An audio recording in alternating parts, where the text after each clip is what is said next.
Hello everyone, myself Drusha. Welcome to Commerce Studio classes. This will gonna be the first video on this channel, and in this video we will be solving FR section C question, and the name of the question is parenting company, which is an examination question of consolidation part.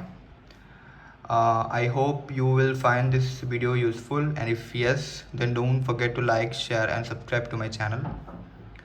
So without wasting much of the time, let's get started and directly jumping to the question. As usual, we'll be start with the requirement first, what the question wants to solve from us. The question says that prepare the consolidation financial position for parenting company as at 30th September 2008, and which is 60th marker. And the part B says that it is a theory type of question, and obviously 20 marks का total है, तो 4 marks will be this. So let's read the question.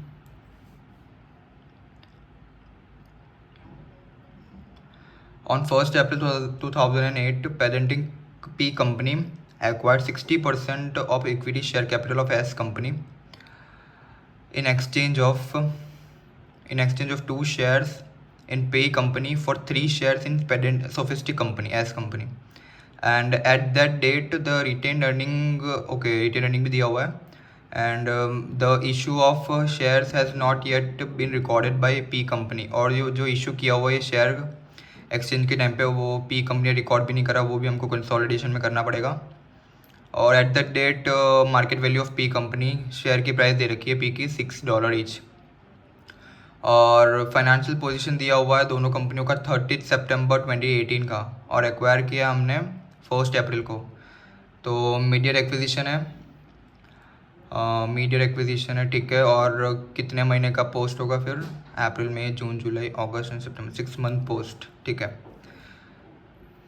तो सबसे पहले हम 60% acquire किया, तो अपने एक्सेल शीट में लिख लेंगे कि हम वर्किंग बना देंगे.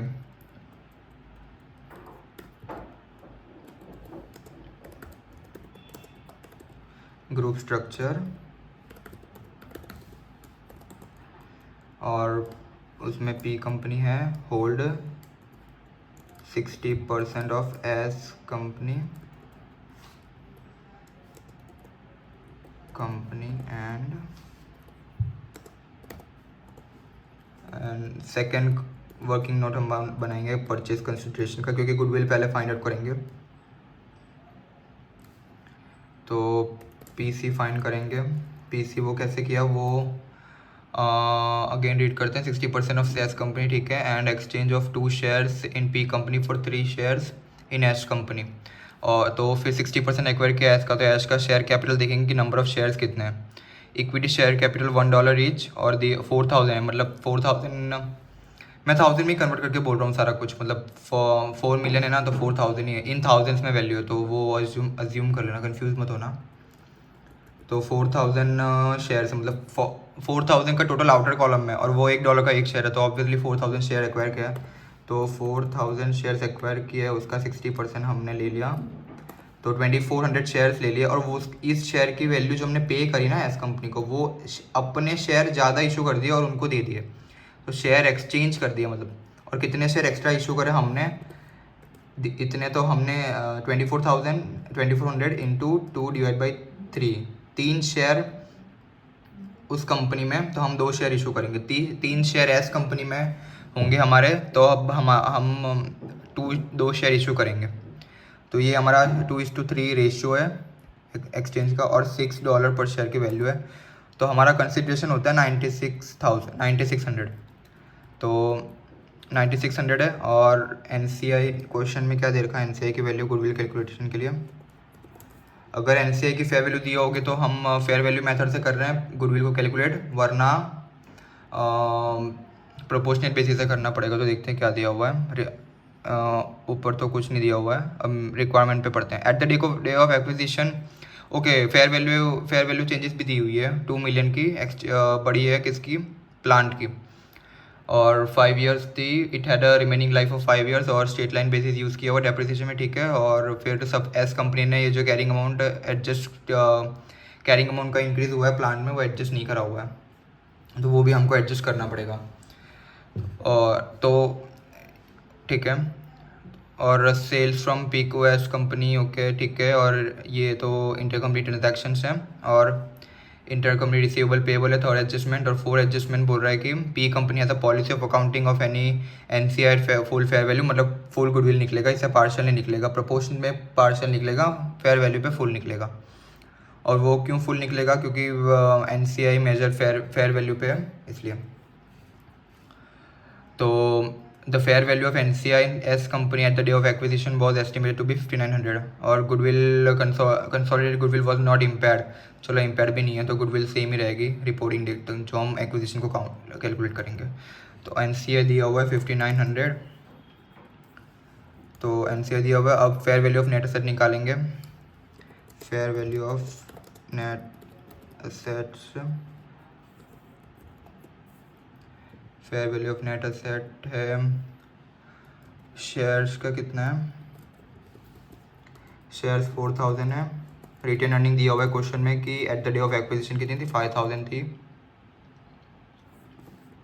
और फेयर वैल्यू एडजस्टमेंट भी हम अकाउंट में लेंगे गुडविल के टाइम पे, क्यों, क्योंकि हम अगर ये अकाउंट में नहीं लेंगे तो फिर गुडविल हमारी आएगी इन्फ्लेटेड, वो हम चाहते नहीं है, क्योंकि इन्फ्लेटेड हम गुडविल आज की डेट में कैलकुलेट कर रहे हैं, तो हम असेट्स भी तो हम जो ले रहे हैं वो आज की डे की वैल्यू पे ले रहे हैं ना, तो अगर नहीं कैलकुलेट करेंगे फेयर वैल्यू पे तो वो कैरिंग अमाउंट कम होगी, तो गुडविल इन्फ्लेटेड आएगा, वो हम चाहेंगे, वो हम मतलब वो रॉन्ग है ना, क्योंकि एक्विजिशन आज कर रहे हैं तो गुडविल इन्फ्लेटेड नहीं करेंगे हम, करेक्ट कैलकुलेट करेंगे गुडविल को आज के बेसिस पे। तो फेयर वैल्यू कितना इंक्रीज हुआ है, 2000 का इंक्रीज हुआ है, ठीक है।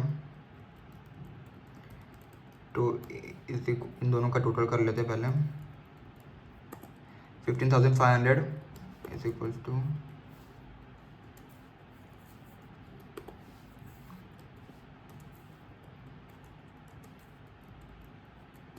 11,000, तो आउटर कॉलम में गुडविल आ जाएगा अपना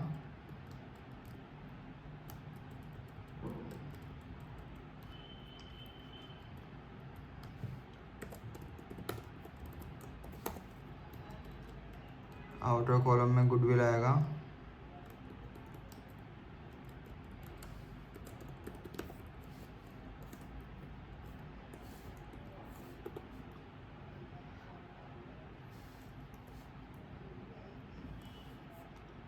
4500 का गुडविल आएगा। तो हमने गुडविल भी कैलकुलेट कर लिया। अब है ना एक बार ये चीज़, क्योंकि बैलेंस शीट बोली हुई है तो बैलेंस शीट बोली होगी तो गुडविल ऑब्वियसली आना ही है, तो गुडविल का पार्ट हमने कैलकुलेट कर लिया, तो मोस्ट ऑफ द पोर्शन समझ लो हो ही गया, क्योंकि 16 मार्क्स का रिक्वायरमेंट है ना, तो समझ लो 5-6 मार्क्स का तो गुडविल पक्का है, और वो हम ले चुके हैं। बस अब एक सिंपल सा वो बना दो प्रोफोर्मा की, कैसे मतलब बैलेंस शीट दिखती है। तो सबसे पहले आता है non current asset, non current assets में आएगा पीपीई, एंड देन आएगा गुडविल, गुडविल लिख रहा हूँ, गुडविल, एंड और तो कुछ नहीं दिया, और डायरेक्टली करंट असेट है, करंट असेट, ठीक है। एंड डायरेक्टली अब टोटल असेट आ जाएगा,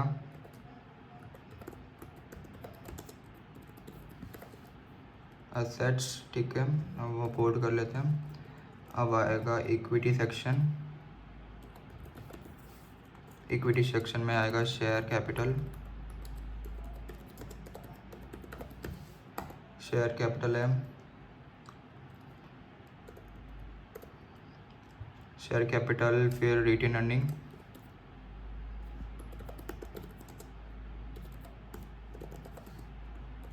रिटेन अर्निंग, एंड और क्या दिया हुआ है,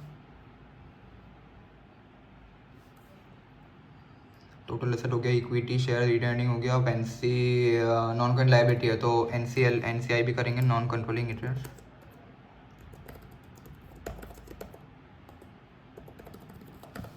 नॉन कंट्रोलिंग इंटरेस्ट, एंड अब आएगा non current liability,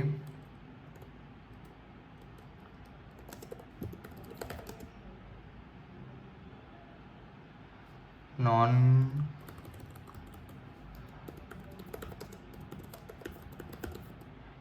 current liabilities में क्या है, 10% लोन है और फिर करंट लायबिलिटी है, तो 10%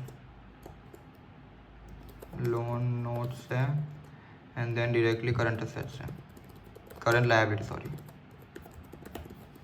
ठीक है।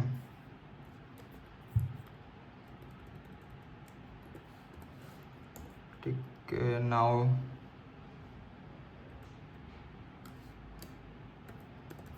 Total equity and liabilities.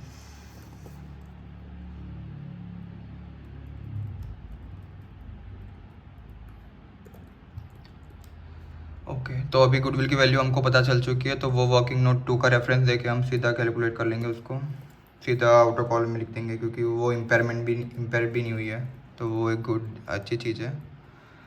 तो अमाउंट, और ये सारी अमाउंट थाउजेंड्स में है, तो मिस्टेक मत करना, इन $1000, ठीक है।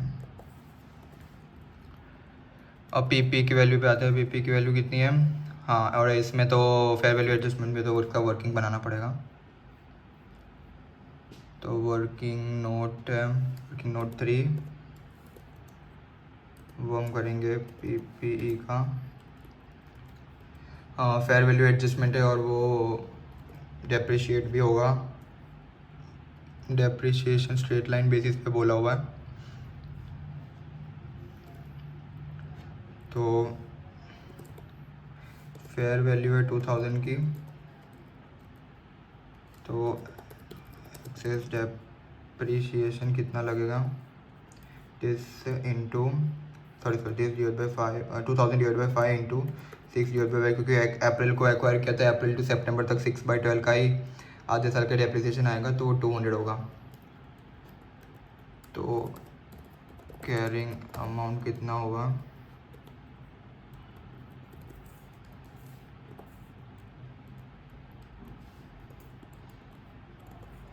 1800, ठीक है। तो इसमें लिख देंगे वो, ये आएगा 40,600 एंड 12,600 दोनों का है।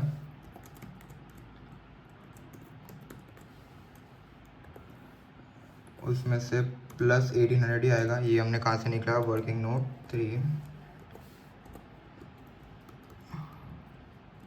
4500 है, और इज इक्वल्स टू 55,000। और करंट असेट में भी एडजस्टमेंट है, क्योंकि इंटरकंपनी ट्रांजैक्शन दिया हुआ है और इंटरकंपनी रिसीवेबल्स और पेबल्स भी दिया हुआ है। और क्या लिख रखा है, सेकंड एडजस्टमेंट रीड करते हैं, sales from S company to P company, subsidiary ने पेरेंट को बेचा हुआ है पोस्ट एक्विजिशन पीरियड में 8 मिलियन था, 8 मिलियन के वर्थ के गुड्स, और उस पर मार्कअप लगा हुआ है 40%।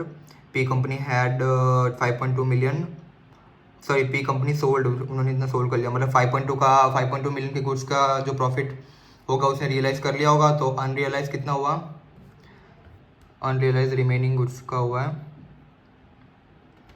तो वर्किंग 4 में हम लिखें, लिखेंगे करंट असेट्स एडजस्टमेंट और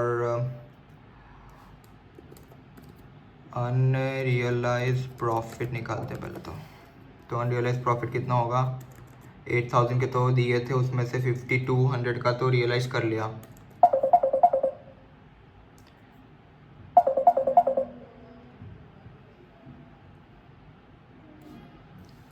sorry for the interruption guys. 52 का तो रियलाइज कर लिया, तो अनरियलाइज प्रॉफिट इस गुड्स पे अनरियलाइज प्रॉफिट निकलेगा, क्योंकि 5200 का तो रियलाइज कर लिया हमने। तो into 2800 into 40 divide by 140, markup लगा हुआ है इसलिए 140, तो 800 के गुड्स का जो प्रॉफिट है वो अनरियलाइज प्रॉफिट है। तो इसकी अकाउंटिंग एंट्री होगी, एस ने भेजा है ना, तो रिटेन अर्निंग, स्पेलिंग मिस्टेक है गाइस, छोड़ देना। Retain earning account debit to inventory, तो 800। रिटेन अर्निंग वो भी किसकी होगी? एस कंपनी की, जो मेरे को लिख लेने दो, एस की सब्सिडियरी की, 800। एंड अभी उसके बाद क्या है, वो इंटर कंपनी बैलेंसेस भी है। तो एस बोलता है कि S company trade receivables at 30 September 2008 include 600। अच्छा ठीक है, उनके बुक्स में दिख रहा है 600 लेना है पी कंपनी से, बट पी कंपनी का जो बैलेंस है ना वो एग्री नहीं कर रहा है। इसका मतलब क्या होगा गाइस?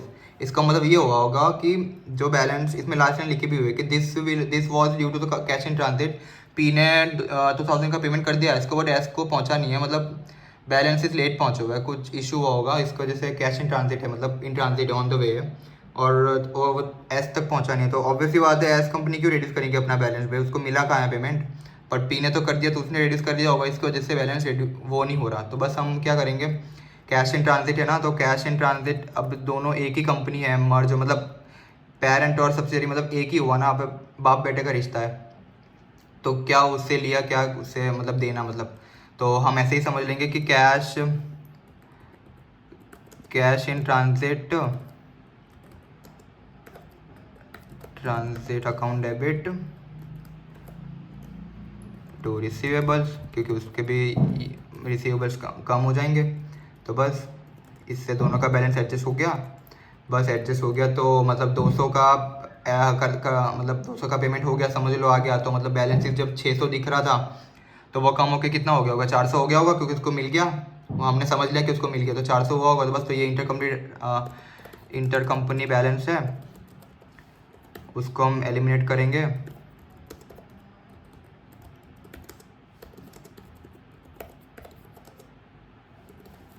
तो वो एलिमेंट कैसे हो गया, बस नॉर्मल अकाउंटिंग एंट्री को रिवर्स कर देंगे, तो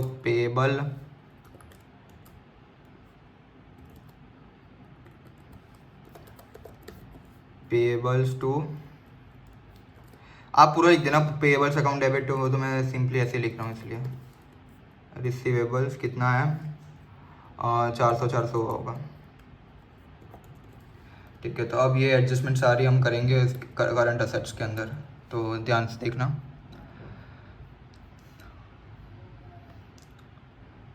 करंट असेट्स में सबसे पहले तो दोनों की नॉर्मल प्लस प्लस ही करना है, वो तो देख लेते हैं।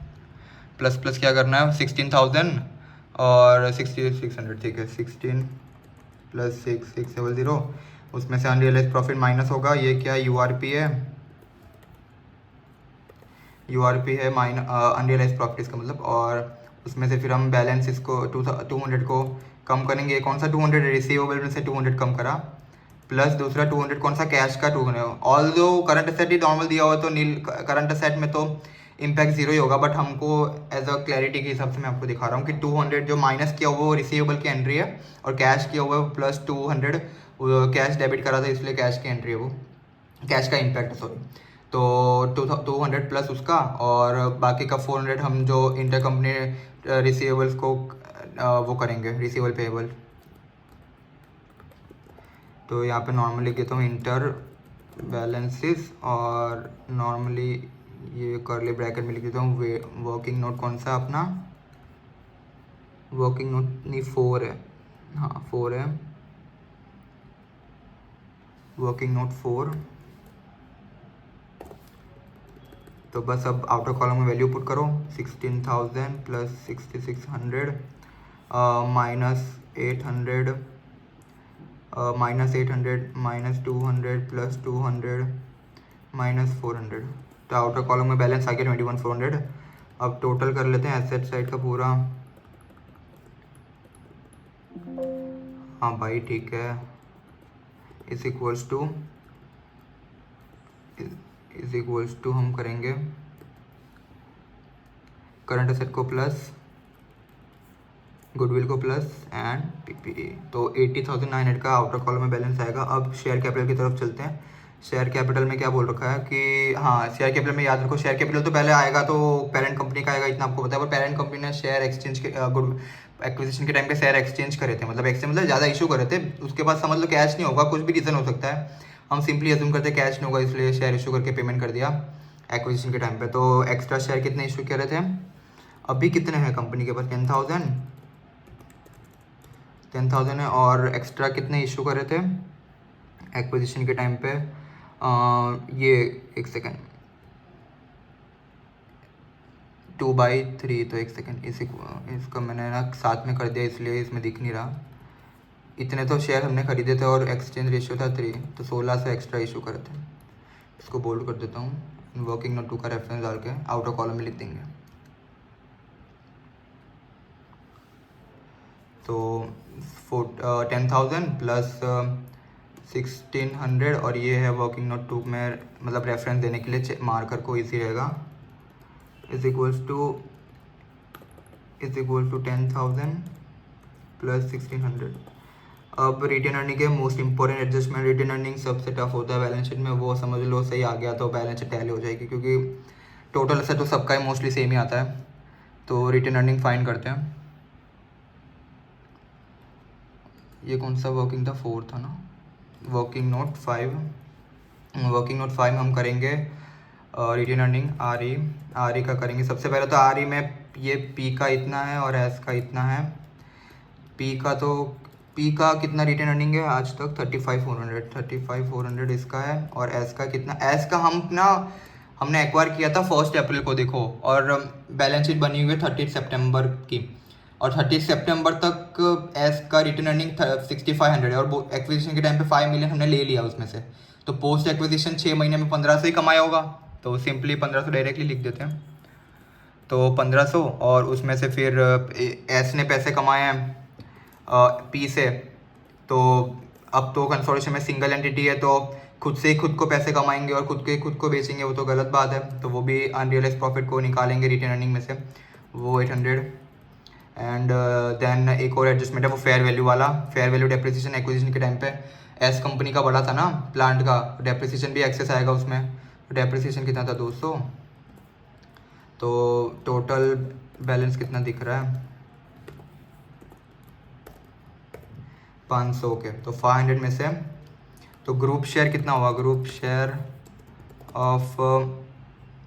शेयर ही कर लो ना, अभी इतना क्या लिखना है।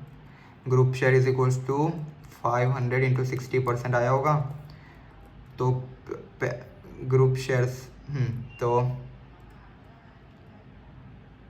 नहीं, ये ग्रुप शेयर नहीं है, ये एस का शेयर है, S share in P company, sorry क्या बोल रहा हूँ, P's share in S company इतना का।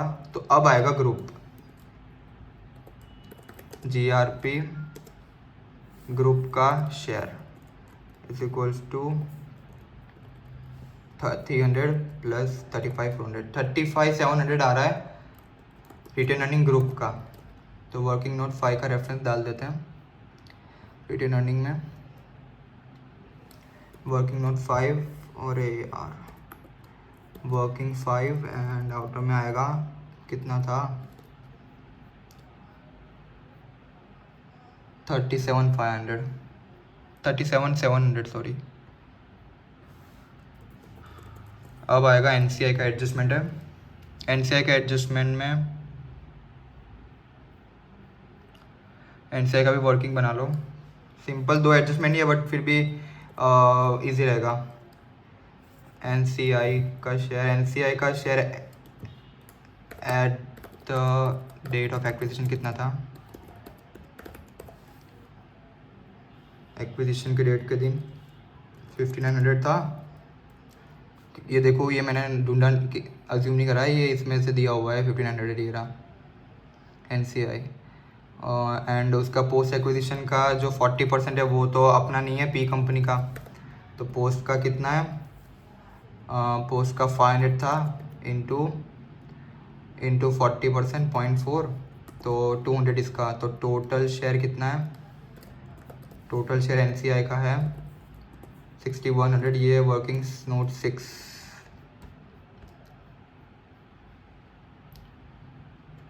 वर्किंग नोट 6 का है 6100।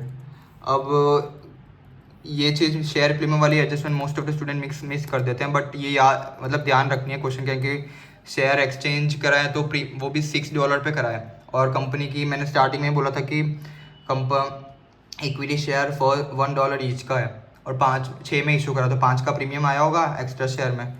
तो इसका एडजस्टमेंट मत बनाना, सिंपली लिख देना एक्स्ट्रा शेयर 6 इशू करे, उसका 5 का प्रीमियम है, तो उससे टाइम सेव भी हो जाएगा। और मार्केट को तो बस इतना ही देखना है कि आपने एक्चुअल में कैलकुलेट करा क्या है, तो वो फिर हो जाएगा 1600 इंटू 5, तो 8000 का ये आ गया प्रीमियम। और लोन नोट तो मैं तो कोई एडजस्टमेंट है नहीं, तो सिंपली प्लस प्लस, ये तो इजी मार्क्स है 3000 और 7000, सॉरी 4000 मैंने टोटल बोल दिया, 7000 है। और एंड हाँ करंट लाइबिलिटी भी क्या है 8200 प्लस 4700, बट इसमें वो चीज़ भूल मत जाना, इंटर कंपनी रिसीवेबल पेबल्स का हम बैलेंस ऐड करना, सॉरी डिडक्ट करना, तो 400 का वो हम रिड्यूस करेंगे, तो is equals to 8200 plus 4700 minus 400, 12500 की करंट लाइबिलिटीज़ की बैलेंस आ रहा है। अब टोटल देखते हैं बैलेंस मैच हो रही है कि नहीं हो रही।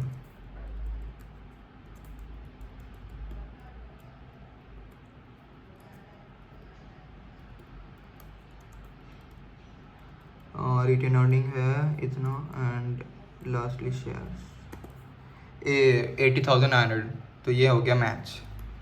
इस तरह से कोई भी बैलेंस शीट का क्वेश्चन आएगा तो हम इस तरह से सॉल्व करेंगे। Now coming to the theory part वाला क्वेश्चन, ये इतना रिक्वायरमेंट रहेगा 20 मार्क्स के लिए, आप इतना करोगे। मैंने तो कुछ शॉर्ट में भी करा है, जैसे आप RA नहीं लिखना है, रिटेन अर्निंग लिखना है पूरा, फिर रिसीवेबल यहाँ पे रिसीवेबल लिखना है, फिर UIP की जगह अनरियलाइज्ड प्रॉफिट लिखना है, तो थोड़ा बहुत ध्यान रखना। और सारी अमाउंट थाउजेंड्स में है, तो आंसर लिखते टाइम भी ध्यान रखना कि थाउजेंड्स में अमाउंट मतलब मेंशन कर दे, इस तरह से मेंशन कर देना। अब थियरी वाले पार्ट पे आते हैं, क्या बोल रहा है क्वेश्चन सेकंड वाला, 4 मार्क्स ईच का है,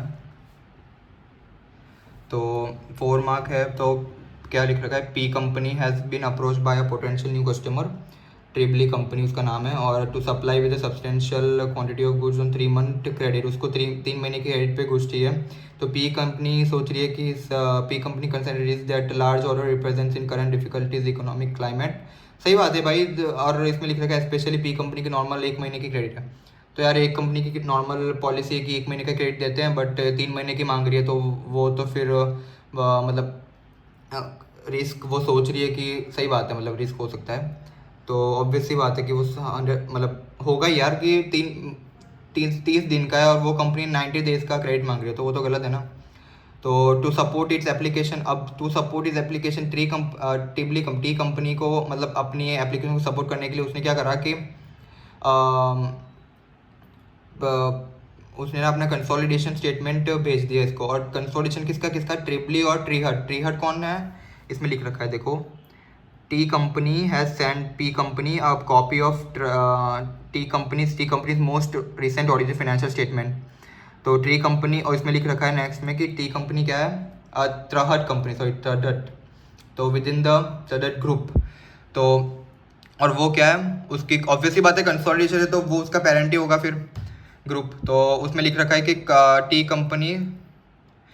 company consolidated financial statement so a strong position. अब हमें कमेंट करना है कि इसकी बेसिस के ऊपर कि वो उसने जो भेजा हुआ है मतलब ये ऑडिटेड फाइनेंशियल स्टेटमेंट, यार तो ऑडिटेड फाइनेंशियल स्टेटमेंट के ऊपर हम जज कैसे कर देंगे कि वो सही में पेमेंट कर पाएगा कि नहीं कर पाएगा, या तो इंसॉल्वेंट हो गया तो क्या इशू होगा, तो ऑन द बेसिस ऑफ कि भाई ऑडिटेड फाइनेंशियल स्टेटमेंट, और ऑडिटेड फाइनेंशियल स्टेटमेंट खुद का नहीं दे रही, ग्रुप का दे रहा है, तो ग्रुप में तो भाई पेरेंट का भी तो इंक्लूड होगा, ग्रुप में तो फिर दोनों का इंक्लूड होगा, पेरेंट और सब्सिडियरी का, तो वो तो फिर उसमें ऊपर से वो फाइनेंशियल स्टेटमेंट देख के लिक्विडिटी जज करना वो और डिफिकल्ट हो जाएगा।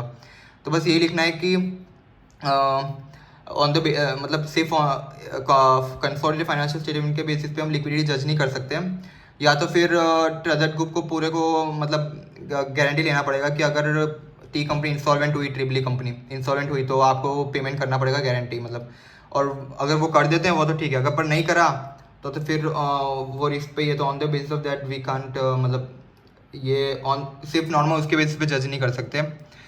उसके हाँ, हम उसके अगर फाइनेंशियल स्टेटमेंट्स देती ना इंडिविजुअल का ट्रिपली कंपनी, तो हम फिर भी लिक्विडिटी जज कर सकते थे, बट कंसोलिडेशन के बेसिस पे तो बिल्कुल भी नहीं। तो यही कमेंट करना है। सफिशिएंट है 4 पॉइंट, बट चाहो तो 5 पॉइंट लिख देना, but 4 point is sufficient for this 4 marks. तो that's it. I hope you find this video useful, or if yes, then don't forget to like, share and subscribe to this channel. So thank you so much for watching. Bye bye.